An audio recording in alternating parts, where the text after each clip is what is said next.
the Reuters news agency quoting Lebanese security and medical sources saying that at least 10 people are dead following that explosion in Beirut. I have a feeling that that is a death toll that will rise in the coming hours and days. But for the moment, Lebanese security and medical sources, according to the Reuters news agency, saying that at least 10 people are dead. We have Nada Hamza back on the line. She was near the port when the blast happened. Nada, can you hear me now? Yes. Good. Tell me what happened to you. I was a few meters away from the electricity establishment in Lebanon, which is parallel to the port, Lebanese port. I started hearing bombs, and people were like, they stopped in the middle of the street, and we thought it's a clash between the government and the protesters near the electricity establishment. Then we heard I'm not sure, but we heard kind of planes, and I was asking people what's going on. I want to know if I continue or go back. So I asked people what's going on. They said it's an Israeli attack. By the time they said that, I saw the fire, I saw the smoke, and then we heard the voice. Then I don't remember what happened. Then I went out of my car, I ran away to the entrance of one of the buildings there. Then I realized that the building was destroyed. Then I tried to call my parents, I couldn't reach anyone. I could reach my security group from my work, and I asked, just tell me what happened to know if I stay there or I can go back home. So they said many things because, the news said that it was an attack, Hariri's place, then they said I don't know where. So I realized that it was an explosion and I can run away. So I left. But till now I'm under shock.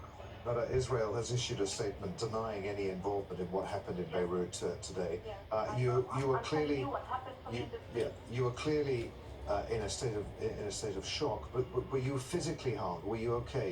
You weren't hit by flying glass or flying debris? I fly a little bit from my car, but I'm okay. Okay. I'm okay. And how are you feeling? All buildings destroyed in the street. How are you feeling now, The damage is Nada? very big. Nada, can you hear me? Sorry? How are you feeling now? Obviously, you're still shocked about what has happened. Yes, because I can't believe I'm still alive.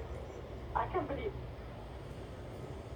Nada, thank you so much for recounting what happened to you today. Really good to talk to you. We wish you well. Nada Hamza there, who was just a short distance away when the blast happened. Aljazeera's Zaina Hodder is on the line with us once again.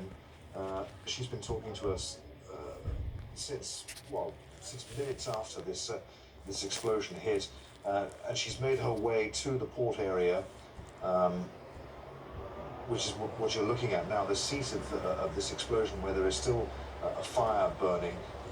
She can't get in there, but is on the line right now. Zaina, where are you? What's happening? Adrian, I'm right at the entrance of Beirut port, and ambulances continue to arrive, which is really an indication of how many casualties there are inside. Health Minister says hundreds of people were injured. Security sources are talking about at least 10. This didn't happen too long ago, so information is only trickling in. And amidst the chaos, it's very hard to confirm numbers. But I saw a port employee walk out in a state of shock. I tried talking to him. He could barely speak.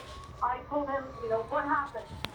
He just looked at me and he put his hands up and he said, explosion. And I said, but what happened? And he told me, I don't know, but there are dead and injured on the ground. He was in a state of shock. The rest of the capital is in a state of shock because this explosion was so massive, it shook Beirut. I was a few kilometers away, walking, when I heard a thud, and then wind.